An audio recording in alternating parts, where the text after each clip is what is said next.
sur le déroulement du processus qui a conduit à la désignation de nos deux délégués à la commission électorale indépendante, des analyses qui ont été faites avec tant de commentaires, ayant été cités dans ce rapport les 6 confessions religieuses qui sont membres de la plateforme des confessions religieuses, ont dû réfléchir et sont prêtes maintenant à vous présenter leur mise au point, qui est cette analyse pour restituer les faits dans leur contexte et restituer la vérité sur ce qui est du processus de désignation, comme nous venions de le dire. Donc c'est au nom des chefs des confessions religieuses que nous nous présentons devant vous. Sans plus tarder, nous accordons la parole à notre collègue. Non sans étonnement, la présentation devant les médias d'un rapport global de la plateforme des confessions religieuses sur la désignation des animateurs à la commission électorale nationale indépendante. Rapport rendu public par la CENCO et l'ECC. Par nature et par principe, les confessions religieuses ne se lancent pas de colibé. Elles ne se livrent non plus une quelconque bataille par médias interposés. Puisque les confessions religieuses, du moins les 6, considèrent que jeter l'opprobre à tort, ou à raison d'ailleurs, sur un homme de Dieu, c'est ébranler la confiance du peuple de Dieu sur la sacralité de l'ensemble de son Église. Puisque l'homme, dans ce qu'il est, où qu'il soit, a été créé à l'image de Dieu. Nous ne pouvons pas prêcher que l'homme a été créé à l'image de Dieu, mais en même temps, en nous livrant à un mépris total, en ne faisant preuve d'aucun respect envers cet homme qui a été créé à l'image de Dieu. C'est donc toute limite gardée que les 6 confessions religieuses régulièrement brimées par la CENCO et l'ECC présentent cette mise au point. Voulu minimaliste, nous allons vous dire les choses en très peu de mots, et dont le seul but est d'éclairer l'opinion sur la liberté prise dans certaines affirmations, la désinformation et la déformation de la vérité sur le processus ayant conduit à la désignation des délégués des confessions religieuses à la CENI. 1. La désignation du président de la CENI et d'un délégué à la plénière est une prérogative conférée aux confessions religieuses de la République démocratique du Congo par la loi organique numéro 10/013 du 28 juillet 2010 portant l'organisation et fonctionnement de la commission électorale nationale indépendante, telle que modifiée et complétée par la loi organique numéro 013/012 du 19 avril 2013 et la loi organique numéro 21/012 du 3 juillet 2021. Et c'est en se conformant à l'article 10, justement, alinéa 3 de cette loi, que l'Assemblée nationale s'est adressée aux 8 confessions religieuses de la RDC, qui sont chacune, contrairement à certaines insinuations, qui sont chacune dotées d'une personnalité juridique. Quand on vous parle de 6 confessions qui se réunissent ici, mesdames et messieurs de la presse, il faut savoir que chacune de ces confessions religieuses est dotée de sa propre personnalité juridique. Et ces 6 confessions ont également un ancrage réel sur l'ensemble du territoire national. Vous n'allez pas douter que l'église de Réveil se trouve représentée sur l'ensemble du territoire national. Avant, il était on croyait que les musulmans, on ne pouvait les trouver qu'à l'est du pays. Mais maintenant, allez à l'Équateur, allez dans l'ancien Bandundu, allez au Congo central, au Kasaï, je ne dirai rien. Partout, vous allez trouver des musulmans. Ce qui est vrai pour l'église de réveil et les musulmans, l'est aussi pour les Kimbanguis, l'armée du salut, et les orthodoxes, etc., etc. Et que donc ces confessions ont un ancrage réel sur le territoire national. Et la loi précise aussi que ces confessions religieuses doivent être dotées d'une expérience et d'une expertise électorale avérée, ce qui est le cas, et je vais vous le démontrer. En rapport avec cette expertise et l'expérience électorale, l'opinion, vous allez vous souvenir tous que notre pays renoue avec des élections démocratiques pluralistes et régulières en 2005, lorsque pour la première fois, nous irons aux urnes pour mettre en place, par référendum, notre constitution. C'est alors que les 8 confessions religieuses, c'est-à-dire la Senko, l'ECC, la communauté islamique, l'église orthodoxe, l'église des réveils, l'église Kimbanguis, l'église des réveils du Congo, l'union des églises indépendantes, l'armée du salut. Donc les 8 confessions vont se mettre ensemble et décider d'accompagner le peuple de Dieu à travers des programmes d'éducation civique et électorale. Et dans la foulée, en dehors de quelques initiatives propres aux confessions religieuses, l'Église catholique avait par exemple son propre programme qu'à l'époque on appelait CARTEC, je crois, c'était la coordination des activités pour la réussite de la transition selon l'Église catholique, la CARTEC. Elle était à l'époque dirigée par l'actuel archevêque de Lubumbashi, son Excellence Monseigneur Fulgence Muteba. La communauté islamique, par exemple, avait son propre programme. C'était le programme islamique d'éducation civique et électorale et d'accompagnement de la transition, en sigle PIES-AT, que votre serviteur avait l'honneur de piloter exactement. Donc, en dehors de ça, et on peut citer comme ça des initiatives dans chaque confession religieuse, mais en réalité, si les confessions religieuses, les 8, se sont forgées un véritable cursus électoral aujourd'hui, c'est principalement à travers deux synergies. D'abord, il y a les réseaux d'observation des confessions religieuses ROC, dont le leadership était assuré par l'Église de réveil indépendante, à travers mon collègue Emmanuel Kazarichi Chipou, qui est ici présent, et dont le siège se trouvait précisément à la Senko. Il avait des bureaux à la Senko. Tous nous avions des bureaux à la Senko et nous travaillions là-bas.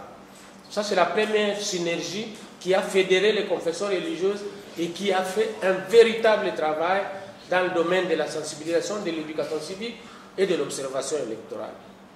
La deuxième initiative, je parle de grandes initiatives d'envergure. La deuxième synergie était la chaîne de solidarité agissante, qui, elle aussi, fédérait toutes les 8 confessions religieuses et qui se trouvait justement chapeautée par le professeur Fumunzanza Gimwanga, ici à ma droite, et qui est lui de l'église orthodoxe du Congo. Et alors, il est à noter qu'à travers l'Europe, les confessions religieuses ont observé les élections de 2006, 2011, 2018 et sont toujours mobilisées dans toutes les réflexions menées actuellement dans le cadre des réformes des élections en République démocratique du Congo. Alors, ainsi insinuer que l'expertise électorale et l'expérience électorale sont l'apanage de certaines confessions religieuses et pas des autres, c'est faire preuve soit d'ignorance d'une vérité historique élémentaire. Nous sommes convaincus que tous ceux qui insinuent qu'il n'y a que 2 confessions qui ont l'expertise électorale se trompe parce qu'il n'était pas là quand nous on a commencé ce que nous sommes en train de vous raconter. Toutes ces personnes sont venues après. Ou alors, si ce n'est pas faire preuve de l'ignorance, alors c'est peut-être l'expression d'un simple mépris. Parce qu'il y en a qui pensent que pour être grand, la grandeur d'un homme se manifeste par le mépris des autres. Ce que Jésus-Christ n'a pas enseigné, lui qui est le modèle de l'humilité. Ce que même chez nous les musulmans, les prophètes, Mohammed n'a jamais enseigné. Mais malheureusement, pour les hommes d'église de la République démocratique du Congo, l'expression de leur grandeur, c'est marcher sur les autres, brimer les autres et oublier complètement que chacun de nous a été créé à l'image du Dieu, notre Créateur.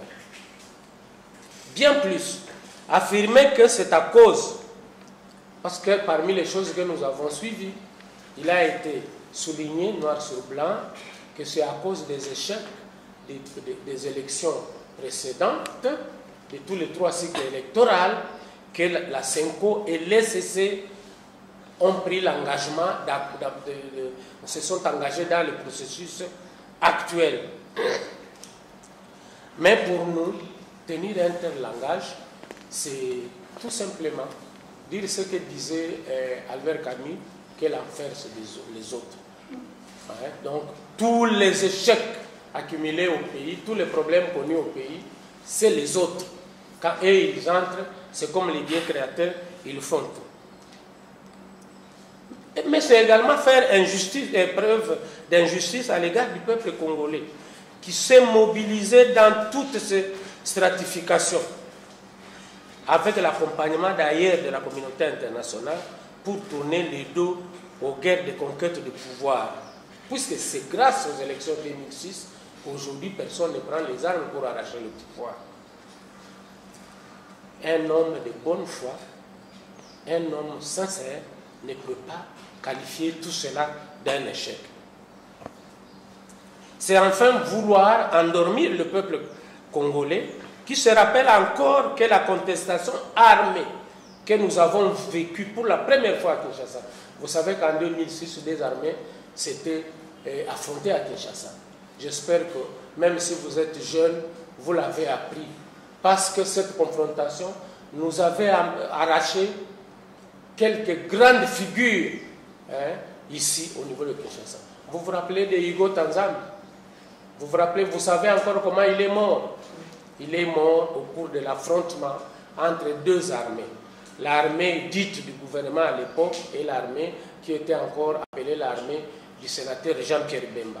Ils se sont affrontés. Est-ce que vous savez pourquoi? Eh bien, c'est parce qu'il y a eu un prélat catholique qui se trouvait en Europe pour des soins médicaux, mais qui a proclamé des résultats erronés des élections sans aucun soubassement. Nous vous avons dit qu'en 2006, nous avons observé les élections sous l'égide du ROC. Et le ROC était chapeauté par le révérend Emmanuel Kazarichi, qui est ici à côté de moi. Et puisque les saint hommes avaient communiqué ces résultats, les 2 partis se sont disputés la victoire. La conséquence, c'est l'affrontement. Et vous savez, après le travail d'observation, ce que nous avons trouvé à la lumière de quelques résultats glanés au pays, malheureusement contredisait le cardinal. Conséquence, nous a été interdit de proclamer les résultats à la CENCO qui était notre quartier général. Cette fois-là, c'est à la CENCO que nous sommes allés, à l'ECC plutôt, que nous sommes allés proclamer les résultats. Alors, on ne peut pas, à la CENCO, on ne peut pas dire, personne ne peut dire que, ni à l'ECC, personne ne peut dire qu'il était absent du processus de 2006. Il vous souviendra aussi qu'en 2011, il y a aussi un grand prélat très respectable, catholique, qui a proclamé, avec la notion de la vérité des urnes, qui avait proclamé en 2011 des résultats attribués au pasteur Ngoï Mulunda, malheureusement, à des dates où il n'y avait aucune proclamation et des résultats que le pasteur Ngoïmou Lunda n'avait jamais donné. Conséquence, les élections de 2011, qui avaient certes des ratés, nous en convenons, mais ont connu une ambiance quasi insurrectionnelle. Alors, de telles personnes ne peuvent pas dire qu'elles étaient absentes de ce processus, et c'est pour cela qu'elles veulent s'engager maintenant. Je ne peux pas vous raconter ce qui s'est passé en 2018, parce que vous avez été témoin de la proclamation. Il y a une confession religieuse qui avait affirmé détenir la vérité des urnes, mais elle n'a jamais donné ni à la communauté internationale, ni à la Cour suprême de justice, plutôt à la Cour constitutionnelle, ni par ailleurs. Alors, maintenant la question que les six confessions se posent, est-il nécessaire de recourir à des contre-vérités pour défendre une cause lorsque les deux confessions estiment que la cause est juste? Vous les avez suivis certainement parce que vous avez été avec elles lorsqu'elles rendaient public leur rapport. On vous a présenté ce rapport comme un rapport d'un quelconque présidium. Moi, je pense que dans l'un des contacts qui ont précédé, il a été distribué, du moins à certains d'entre vous, et Madiala, il faut toujours s'assurer que cela soit fait, la charte qui régit la plateforme de confession religieuse.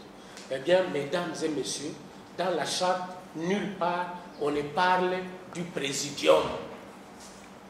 Présidium, le concept présidium qui est d'ailleurs antidémocratique. Hein? C'est un concept qui était largement utilisé dans les pays communistes où une frange de personnes a compté au bout des doigts, décidait à la place de tout le monde. Par contre, à la plateforme, il y a un président et il y a un vice-président ayant chacun ses propres attributions. Tandis que le présidium renvoie à la co-gestion et à la codécision. Si nous sommes membres du présidium, c'est que personne d'entre nous ne peut décider seul. Il faut qu'on décide ensemble. C'est ça le sens du présidium. C'est un collège. Voilà une première des informations. Une déformation de la vérité. Il est aussi affirmé que le traitement des dossiers des candidats à la CENI, au secrétariat technique, ne concernait que les aspects liés aux compétences techniques des candidats. Pourtant, la vérité simple est que le critérium, c'est son éminence, le président de la plateforme de confession religieuse, Monseigneur Outembi Tapa, archevêque de Kisangani. C'est lui qui a présenté à la réunion le seul critérium qui a été exploité. Et c'est celui-là qui a servi de base même pour les interviews où sont passés les différents candidats. Bon, maintenant, vous avez suivi dans le prétendu rapport qu'il y avait un critérium pour les experts et un critérium pour les chefs de confession religieuse. Ce que nous vous disons maintenant là est vraiment vérifiable. Alors maintenant on dit qu'il a été reproché au candidat Denis Kadima des considérations liées à l'éthique. Mesdames et messieurs de la presse, vous connaissez la définition simple de l'éthique. L'éthique pour un individu, c'est son attachement aux valeurs de foi, de religion et de foi. C'est ça l'éthique.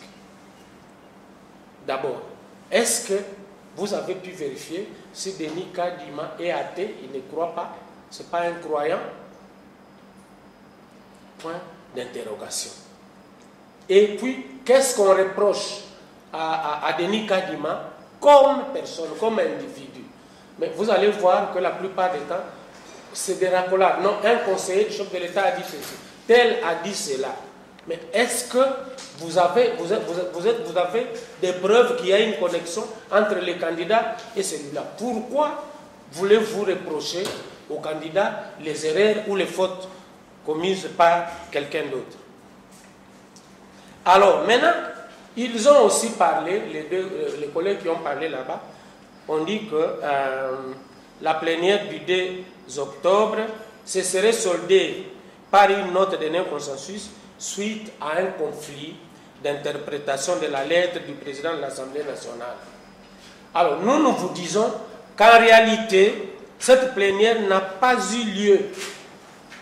Et il y a des raisons pour lesquelles cette plénière n'a pas eu lieu. Première raison, d'abord parce que ni le président de la plateforme, qui est Monseigneur Outemi, qui a signé l'invitation la veille, ni son vice-président, dont l'attribution justement est de remplacer le président en cas d'empêchement ou d'absence, les deux n'avaient pas jugé utile d'être à cette réunion. Première raison.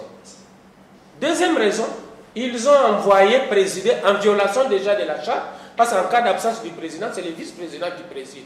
On ne va pas prendre une autre personne dans une quelconque confession. La première violation, c'est donc le fait d'envoyer une personne qui n'avait pas qualité. Mais cette personne, d'abord, elle n'a jamais participé au processus de désignation. Elle ne connaît pas toutes les difficultés auxquelles les responsables religieux se sont butés pendant le processus, ainsi de suite. Conséquence, cet évêque-là, qui est quand même responsable au niveau de la Senko, a présidé la réunion d'une manière totalement cavalière et sans ordre du jour. Est-ce que vous croyez que la Senko et l'ECC ont attaché de l'importance à cette réunion, ou dirait elles ont convié leur père? Qui pisait les jours de la tenue de cette plénière qui devait se dérouler dans la sérénité? On voit l'arrivée de toutes les dissidences, toutes les rébellions qu'on observe toujours dans les confessions religieuses. Parce que vous savez que chez nous, on vient aussi dans les confessions religieuses, exactement comme on va en politique, à la recherche des postes. Donc tous ceux qui sont mécontents, que ce soit tel à la place de telle confession, et ce n'est pas lui, ont été invités. Et parmi eux, il y a la dissidence de la communauté islamique, que vous connaissez, vous, hommes des médias, pour sa violence. Vous avez vu ce qui s'est passé à la rupture du jeûne de Ramadan au mois de mai. C'est les mêmes gens qui sont allés s'attaquer aux musulmans au stade, les mêmes gens qui sont allés jusqu'à la résidence du représentant légal, son éminence Cheikh Abdallah Mangala, qui ont mis le feu sur sa résidence, qui ont mis le feu sur ces deux véhicules, et qui les recherchaient, qui cherchaient ces membres de la famille pour les brûler vifs, qui ont été invités. Alors, demandez-vous dans quel esprit cette réunion devait se tenir. Alors, la conclusion était simple. En tout cas, du côté de la Senko et de l'ECC, il n'y avait aucune volonté de tenir une réunion. La preuve, c'est que les chefs de confession sont partis, mais tous les dissidents sont restés en concertation avec la Senko et l'ECC. Maintenant, parmi les déformations de la vérité, pour les hommes de Dieu pour lesquels nous nous faisons passer, on agit ici comme qui dirait, qui veut noyer son chien l'accuse de rage. Donc tout est suffisant pour noyer Denis Kadima. Nous parlons de Denis Kadima parce qu'ils ont dit que le problème, c'est que nous achoppons, nous ne parvenons pas à nous mettre d'accord autour du nom de Denis Kadima. Alors, Denis Kadima est devenu le véritable souffre-douleur de tous les agendas politiques des uns et des autres. Vous n'avez pas oublié quel lynchage médiatique avait déjà subi en 2020 le candidat Ronsard Malonda.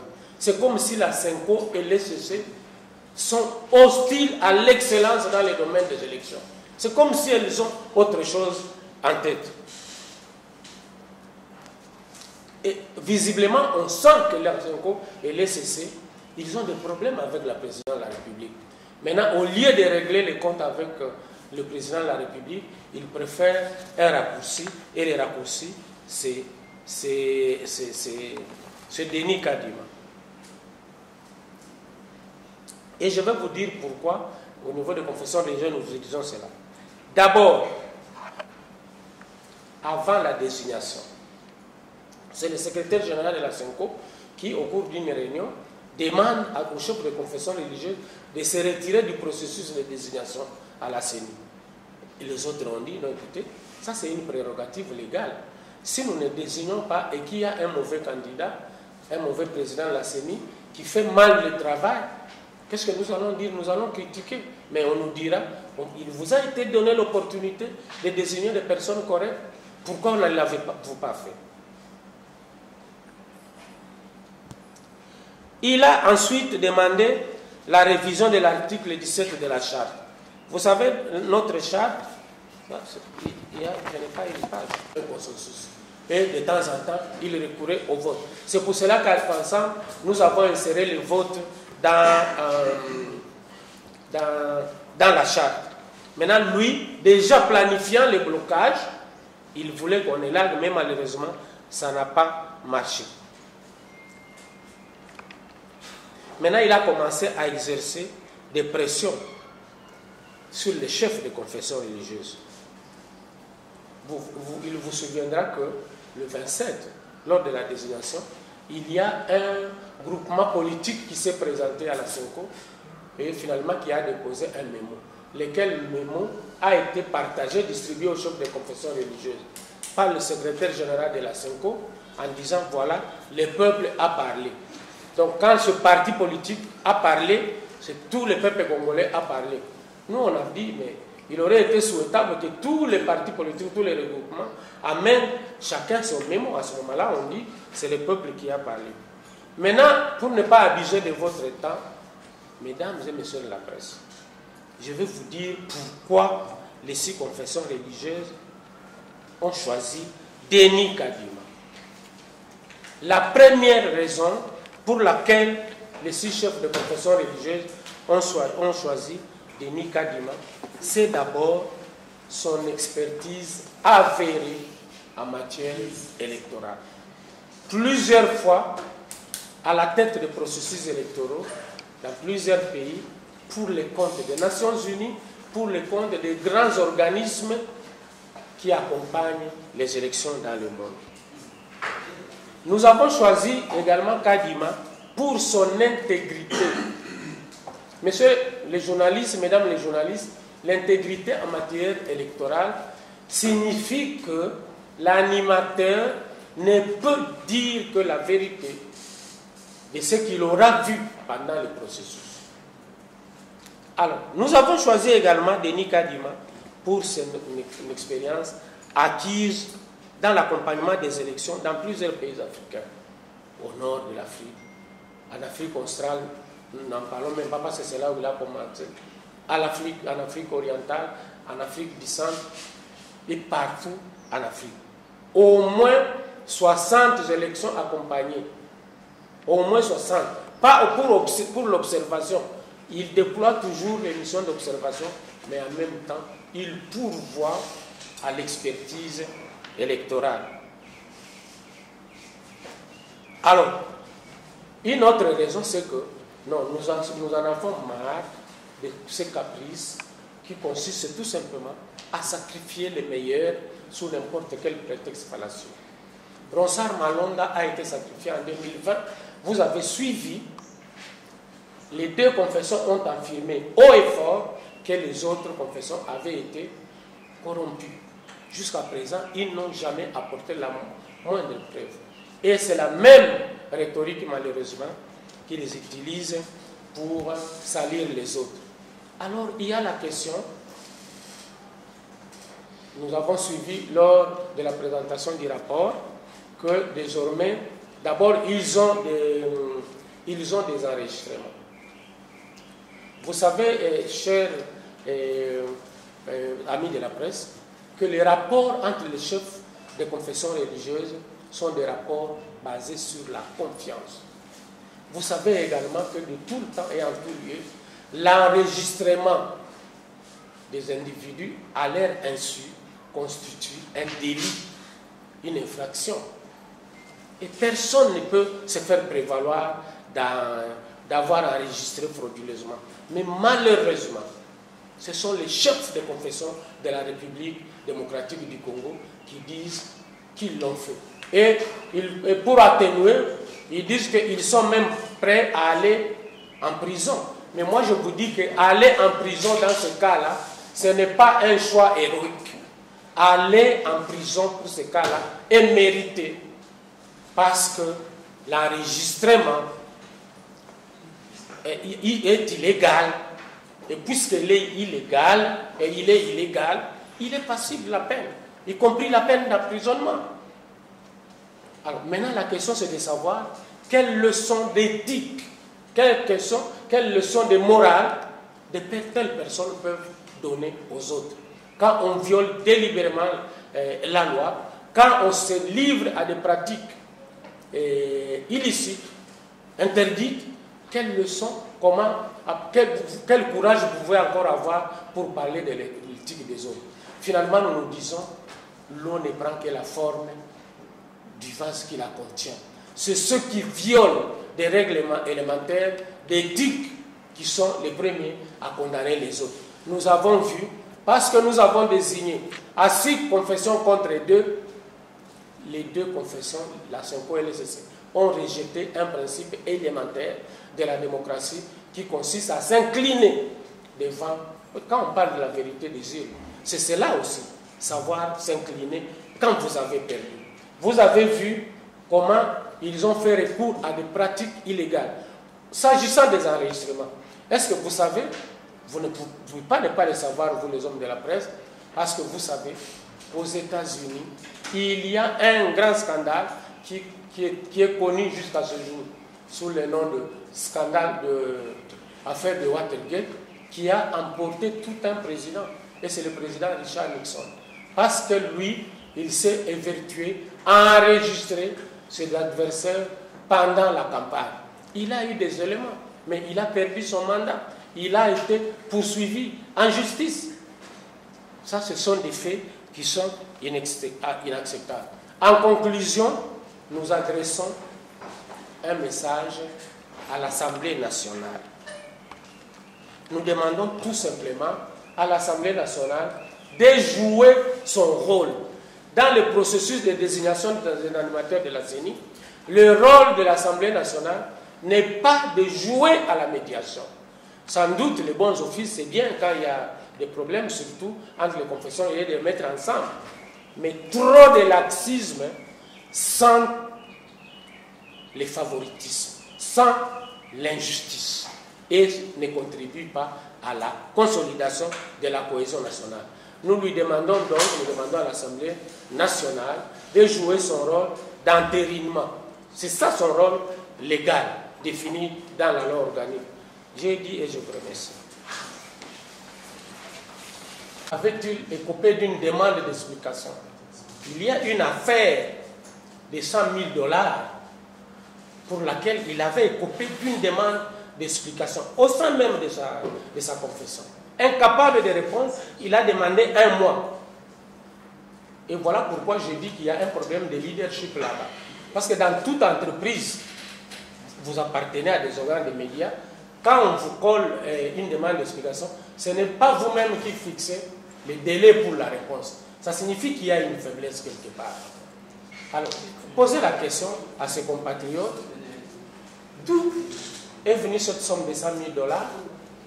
Qu'est-ce qu'il en a fait? Et c'était pour quelle raison? Parce que souvent, c'est les voleurs qui crient au vol. Maintenant, revenons à la question. Et puis la même personne vient des États-Unis, maintenant, dans les lobbying, pour bloquer les processus. Mais qui finance ces opérations? Parce que ne contracte pas avec les lobbyistes américains qui veulent. C'est une affaire de gros moyens et une affaire de portes d'entrée. D'où viennent ces moyens? Bon, maintenant par rapport à la présence des chefs de confession religieuse à l'autel du fleuve Congo n'est pas une affaire de corruption comme on le présente. C'est une affaire de corruption. Je venais de vous parler de Cheikh Abdallah Mangala. Vous avez vu ce qui s'est passé au stade de Martyrs cette année, à l'occasion de la rupture des jeûnes du mois de Ramadan. Il est poursuivi jusque chez lui à la maison. Enfermé dans la maison, on brûle les véhicules et heureusement pour lui, le feu, les véhicules brûlants, les agresseurs n'avaient plus moyen de se frayer un chemin jusqu'au chez lui. C'est comme ça que Dieu a préféré les sauver par cette voie-là. Figurez-vous que le jour de la désignation, c'est le jour de la désignation que Cheikh Abdallah Mangala est convoqué au tribunal à l'initiative des mêmes personnes. Et je vous signale que les gens qui ont mis le feu à la résidence de Cheikh Abdallah Mangala avaient été accompagnés le lendemain auprès du cardinal par le secrétaire général de la SENCO. Est-ce que vous voyez ce que je vois? Des agresseurs. Ils sont venus exercer de la violence sur votre collègue.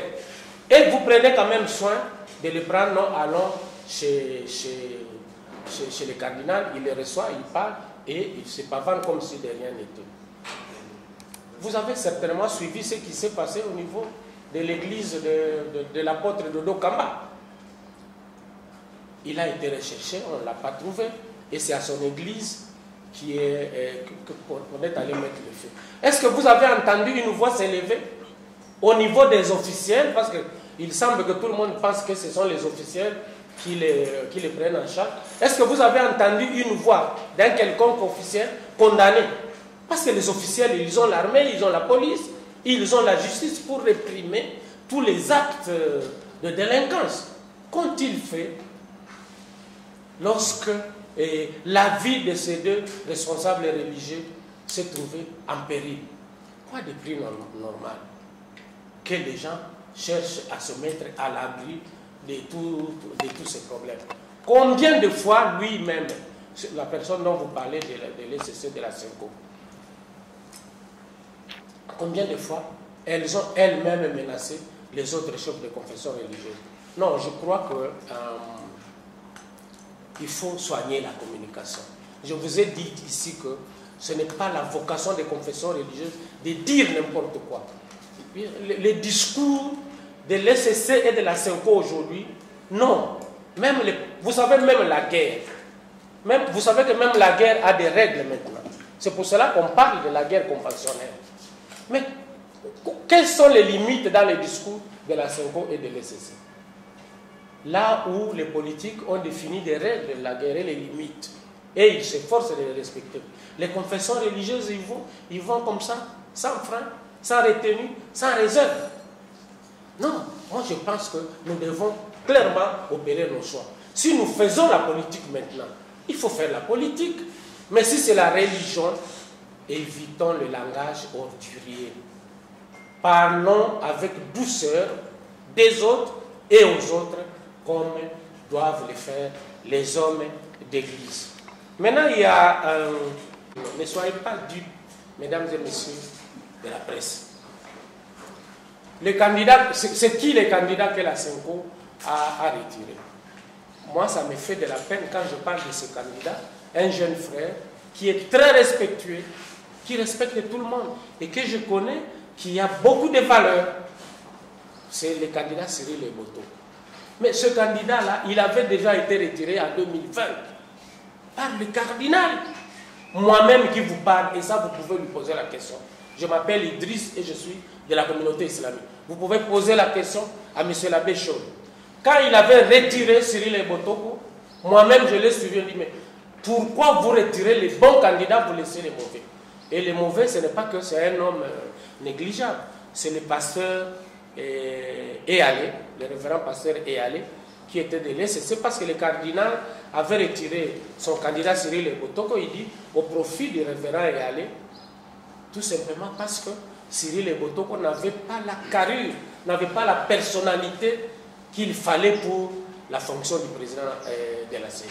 Ça, c'est lui-même, en 2020.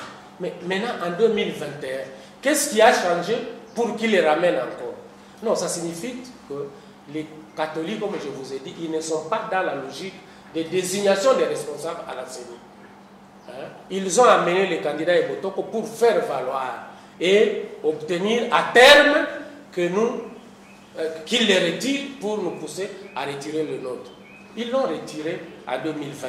Je vous dis que Ronsard Malonda était le rescapé d'un processus imposé par la CENCO. Il est resté seul parce qu'on a éliminé tout le monde. Pourquoi ils n'ont pas accepté? Et qu'est-ce qui vous dit que si aujourd'hui, même si on pouvait, par absurde, retirer Kadima, on met quelqu'un d'autre, les catholiques vont accepter? Ils ne vont pas accepter. Et puis pourquoi voulez-vous que nous, on les suive toujours lorsqu'ils tirent les pays vers un nivellement par le bas? Nous, de tout le temps, on a cru que les catholiques, puisque nous avons été dans les écoles, nous avons été formés là-bas, nous, on croyait qu'ils se battent pour l'excellence. Peut-être qu'ils se battaient. Cela a été vrai pendant un moment, mais ce n'est plus le cas.